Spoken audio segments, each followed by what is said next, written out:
La Russie a opéré un tournant majeur dans sa doctrine nucléaire. Désormais, l'utilisation d'armes atomiques est considérée comme légitime pour défendre sa souveraineté nationale. Cela signifie que même si un pays non nucléaire menace, le soutien d'une puissance nucléaire pourrait justifier une réponse atomique. Cette nouvelle approche soulève des questions inquiétantes sur l'escalade des tensions internationales. En effet, cela pourrait inciter d'autres nations à revoir leur propre stratégie de défense. La course aux armements pourrait bien redémarrer, avec des conséquences potentiellement catastrophiques pour la paix mondiale. Le décret était prêt depuis un moment, mais la signature de Poutine a été rapide, presque comme une réaction instinctive. C'est fascinant de voir comment l'annonce de l'administration américaine, qui accorde à l'Ukraine le droit d'utiliser les missiles ATACMS, a déclenché cette réponse. Ces missiles, capables d'atteindre des cibles jusqu'à 300 km en profondeur en Russie, changent la donne. Cela montre à quel point la dynamique géopolitique est tendue. Poutine, en signant ce décret, envoie un message fort, il ne laissera pas l'Ukraine prendre l'initiative sans réagir. La situation devient de plus en plus complexe, et chaque mouvement sur l'échiquier international compte. La décision de Joe Biden face à l'arrivée des troupes nord-coréennes à Koursk est un tournant majeur. Cette signature, c'est plus qu'un simple document, c'est un message fort. Elle montre que les États-Unis ne resteront pas les bras croisés devant une menace croissante. En réponse, la communauté internationale doit s'unir, car la stabilité de la région est en jeu. Les tensions géopolitiques s'intensifient, et chaque mouvement compte. Ce n'est pas seulement une question de pouvoir militaire, mais aussi de diplomatie. La paix dépend de notre capacité à dialoguer, même dans les moments les plus critiques. Aujourd'hui, on vit une époque où les inquiétudes sur l'évolution de la guerre se mêlent à l'enthousiasme du changement de présidence aux États-Unis.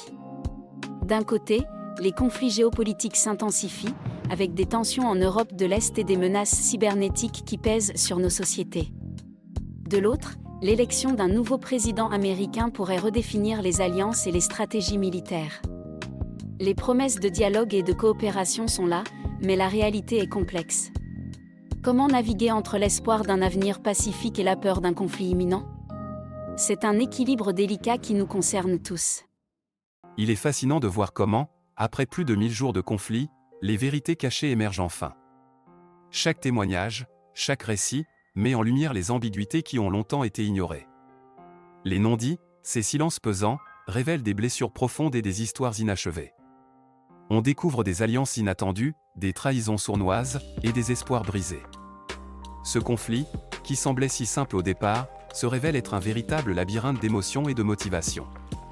C'est un rappel poignant que derrière chaque événement, il y a des vies, des rêves, et des luttes qui méritent d'être racontées. Dès que le veto américain a été levé, les Ukrainiens n'ont pas perdu de temps. Ils ont lancé 5 missiles ATACMS dans la région de Bryansk, marquant un tournant stratégique dans le conflit. Ces missiles, d'une précision redoutable, visent non seulement des infrastructures militaires, mais aussi des dépôts de munitions. Cela montre la détermination de l'Ukraine à reprendre le contrôle de son territoire. Chaque tir est un message fort, l'Ukraine est prête à se défendre et à riposter. Ce développement pourrait bien changer la dynamique du conflit, et il est crucial de suivre de près les réactions internationales. Parlant des missiles et des autorisations, Borrell a souligné une réalité troublante. Certains États membres de l'UE avancent déjà dans ce domaine, tandis que d'autres préfèrent garder le silence. C'est un jeu d'équilibre délicat, où la transparence est essentielle. Borrell espère que tous les pays de l'UE s'inspireront des États-Unis, qui affichent une certaine clarté dans leurs actions.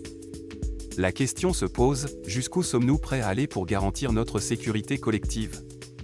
La coopération est la clé, mais elle nécessite aussi une volonté politique forte. Il est fascinant de constater comment la politique internationale fonctionne. Pourquoi le chancelier Scholz, qui a longtemps hésité à fournir des missiles Taurus à l'Ukraine, a-t-il décidé de renouer le dialogue avec Poutine après 2 ans de silence ? Peut-être qu'il cherche à réévaluer la situation, à peser les conséquences d'une escalade militaire. Les Taurus, bien plus puissants que les ATACMS, pourraient changer la donne sur le terrain. Mais en même temps, Scholz doit naviguer entre la pression de ses alliés et la nécessité d'éviter une confrontation directe avec la Russie. Ce calcul politique, empreint d'ambiguïté, révèle les tensions sous-jacentes d'une Europe qui peine à s'unir face à la menace russe. Le Kremlin, de son côté, semble presque indifférent face à la dernière attaque ukrainienne. C'est fascinant de voir comment, malgré les tensions croissantes, ils choisissent de minimiser l'impact de ces événements. Cela révèle une stratégie calculée, peut-être pour maintenir une image de force et de contrôle. En snobant ces attaques, ils envoient un message clair, ils ne se laissent pas intimider. Mais cette attitude pourrait aussi être un signe de faiblesse cachée. Qui sait ? Peut-être que derrière cette façade de calme, il y a une inquiétude grandissante. Les jeux de pouvoir continuent, et chaque mouvement compte. Il est fascinant de voir comment certains choisissent de rejeter la faute sur l'OTAN. Ils affirment que seuls les hommes de l'Alliance possèdent les compétences nécessaires pour manier certaines armes. Cela soulève une question cruciale, si l'OTAN est vraiment responsable des frappes sur la Russie, qu'en est-il des décisions stratégiques prises sur le terrain ? Ce discours dénote une volonté de détourner l'attention des véritables enjeux. En réalité, la complexité des relations internationales ne peut pas être réduite à un simple coupable.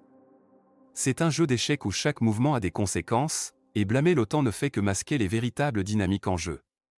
L'escalade, ce mot résonne partout autour de nous. On dit tous vouloir l'éviter, mais regardez autour, les lignes rouges, elles avancent. Chaque jour, on franchit des limites qu'on jurait de ne jamais dépasser. C'est fascinant et inquiétant à la fois. On se retrouve piégé dans un cycle où la peur de l'escalade nous pousse à agir de manière imprévisible. Les tensions s'accumulent, les compromis s'effritent. On se demande, jusqu'où ira-t-on ? La vérité, c'est que cette escalade, c'est un peu comme un jeu de dominos. Une petite poussée, et tout s'effondre. Alors, comment reprendre le contrôle avant que la situation ne nous échappe complètement ? L'aide militaire à l'Ukraine est abondante, mais elle vient avec son lot de conditions et de restrictions. C'est frustrant de voir que, malgré tout cet effort, les résultats sur le terrain sont décevants. Les sanctions anti-russes, censées faire plier le Kremlin, semblent avoir un impact limité. On se demande si cette stratégie est vraiment efficace. Chaque livraison d'armement est accompagnée de promesses, mais la réalité est que la guerre continue de faire rage. Les Ukrainiens se battent avec courage, mais à quel prix ? La communauté internationale doit repenser son approche, car l'inaction face à l'inefficacité pourrait coûter cher. Moscou a clairement établi des limites, et cela a eu un impact majeur sur la géopolitique mondiale. En brandissant la menace nucléaire, la Russie a non seulement modifié sa doctrine d'usage, mais a aussi réveillé des tensions latentes. Cette stratégie vise à dissuader toute intervention extérieure, renforçant ainsi son influence. L'arme nucléaire, jadis considérée comme un dernier recours, devient un outil de pression. Ce changement de paradigme nous pousse à réfléchir sur la sécurité mondiale et les conséquences d'une escalade. La peur d'un conflit nucléaire est plus présente que jamais, et cela redéfinit les relations internationales. L'écart par rapport au passé en matière d'armement nucléaire est frappant.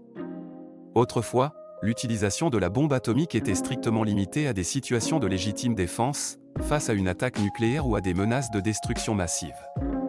Aujourd'hui, la doctrine a évolué. Les nations envisagent des scénarios préventifs, et la dissuasion s'est complexifiée. Cela soulève des questions éthiques et stratégiques, jusqu'où peut-on aller dans la justification de l'usage d'une telle force ? La peur d'une escalade incontrôlable pèse sur les décisions des dirigeants. La responsabilité est immense, et le monde observe. En 1995, Moscou a pris un engagement crucial avec les autres puissances nucléaires, ne pas utiliser l'arme atomique contre des pays non nucléaires, comme l'Ukraine. Ce pays, après l'effondrement de l'URSS, a même restitué ses armes nucléaires à la Russie. C'est un acte de confiance, mais aussi un défi. Aujourd'hui, cette promesse soulève des questions sur la sécurité et la souveraineté. Comment peut-on garantir la paix quand les accords sont remis en question ? L'histoire nous rappelle que les choix d'hier façonnent notre avenir. La question de l'escalade nucléaire en Ukraine est plus pressante que jamais. Poutine brandit la menace des bombes atomiques, mais est-ce vraiment sérieux ? Beaucoup pensent qu'il s'agit d'un bluff, une stratégie pour intimider l'Occident. Cependant, les conséquences d'une telle décision seraient catastrophiques, non seulement pour l'Ukraine, mais pour le monde entier. Les bombes tactiques, bien qu'elles soient plus petites, ne doivent pas être sous-estimées. Elles pourraient changer la donne sur le terrain et déclencher une réaction en chaîne. Alors, bluff ou réalité ? La tension est palpable, et chaque mouvement compte. La Pologne, face aux tensions géopolitiques actuelles, adopte une approche prudente. Elle investit massivement dans la construction d'abris, témoignant d'une volonté de protéger sa population. En parallèle, le pays a offert aux États-Unis d'héberger des armes nucléaires. Cette décision n'est pas anodine, elle renforce la dissuasion face aux menaces potentielles. La Pologne, en s'alignant sur ses alliés, montre sa détermination à garantir sa sécurité tout en jouant un rôle clé dans la défense collective de l'Europe. C'est un équilibre délicat entre prudence et préparation, mais essentiel dans le climat actuel. La Suède, ce pays si pragmatique, a décidé de prendre les devants face à une menace nucléaire. Imaginez, 5 millions de familles reçoivent des tracts avec des instructions précises sur quoi faire en cas d'attaque. C'est à la fois inquiétant et fascinant. Ces brochures expliquent comment se protéger, où se réfugier, et même comment stocker de la nourriture. On pourrait penser que c'est une réaction excessive, mais la Suède préfère anticiper plutôt que de subir. Cela montre une volonté de préparer la population à l'imprévisible. Qui aurait cru qu'un pays scandinave se préparerait ainsi à une telle éventualité ? C'est un mélange de réalisme et de responsabilité qui mérite d'être souligné. Mais nous ne parlons pas ici d'un jeu de cartes. 99,9% du bluff de Poutine, c'est une stratégie bien rodée. Il utilise la peur comme un atout, jouant sur les incertitudes des autres nations. Regardez comment il manœuvre, des menaces voilées, des déploiements militaires, tout cela pour créer une illusion de puissance. En réalité, ses ressources sont limitées, et son économie vacille. C'est un jeu d'échecs où il espère que ses adversaires hésiteront, paralysés par l'incertitude. Mais derrière ce masque de force, il y a une vulnérabilité palpable. La clé, c'est de ne pas se laisser impressionner par ce bluff. Ces fameux 0,1% résiduels, c'est un vrai casse-tête. On parle de ces petites traces qui restent après un processus, que ce soit dans l'industrie alimentaire ou pharmaceutique. On se demande, que faire avec ça ? D'un côté, il y a la peur des contaminants, de l'autre, l'angoisse de gaspiller des ressources précieuses. Imaginez, on pourrait les recycler, les transformer en nouveaux produits. Mais la réalité, c'est que la recherche avance lentement. Les solutions sont souvent coûteuses et complexes. Alors, que faire ? On doit innover, trouver des méthodes durables, tout en gardant à l'esprit la sécurité. C'est un défi, mais aussi une opportunité de repenser notre rapport aux déchets. Pour la première fois depuis 2022, une majorité d'Ukrainiens, 52% pour être précis, se prononce en faveur de négociations de paix, selon des recherches Gallup. C'est un tournant significatif dans un conflit qui dure depuis trop longtemps. Le Kremlin, bien sûr, voit cela comme une opportunité. Les spéculations vont bon train, cherchent-ils à exploiter cette volonté de dialogue pour gagner du temps ou pour renforcer leur position ? Cette dynamique pourrait changer la donne, mais il est crucial de rester vigilant. La paix ne doit pas être un prétexte pour des manœuvres politiques. La guerre en Ukraine soulève des questions profondes et inquiétantes. Les larmes versées, comme l'a souligné le pape, ne sont pas seulement un cri de désespoir, mais un appel à la conscience collective. Chaque jour qui passe, les conséquences de ce conflit s'étendent bien au-delà des frontières ukrainiennes. Les Ukrainiens souffrent, mais nous devons aussi réfléchir à l'impact sur le monde entier. Les tensions géopolitiques s'intensifient, les économies vacillent, et la paix devient un luxe que nous ne pouvons plus ignorer. Si nous ne prenons pas ces larmes au sérieux, qui en paiera le prix demain ?